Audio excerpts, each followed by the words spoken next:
यूनान में हिलाक नाम का एक सेठ बेईमानी से धन कमाता था और लालची भी था।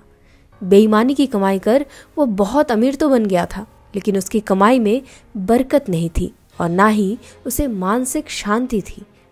उसकी कमाई कभी बीमारी पर खर्च हो जाती तो कभी चोरी हो जाती या फिर व्यर्थ के कामों में बर्बाद होती। लेकिन सेठ की बहू इलेना धार्मिक विचारों वाली और पाप कर्म से डरने वाली थी। सेठ को उसकी बहू अक्सर टोका करती थी कि अन्याय के पैसे से बरकत नहीं होती, आप बेईमानी करके धन मत जमा करो। वह कहती, आखिर हमें 2 वक्त की ही तो रोटी खानी है और पहनना कपड़ा ही है, फिर इतनी बेईमानी क्यों? सेठ अपनी बहू की बातों को अनसुना कर देता था। लेकिन एक दिन बहू की कही बात की सच्चाई जांचने के लिए उसने न्याय से धन कमाकर उससे सोने की एक पंसेरी यानी बाट बनवाई।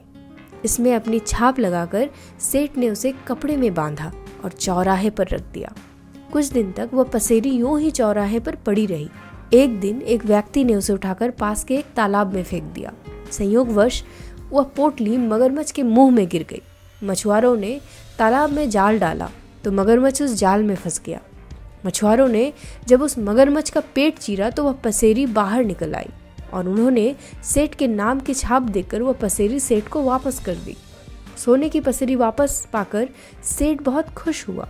सेठ को अब यह विश्वास हो गया कि न्याय का धन कहीं जाता नहीं है और अन्याय से कमाया हुआ धन कभी फलता नहीं है। इस सीख ने सेठ में ईमानदारी की भावना जगा दी। इसके बाद उसने अन्याय और बेईमानी करना छोड़ दिया और ईमानदारी से धन कमाने लगा।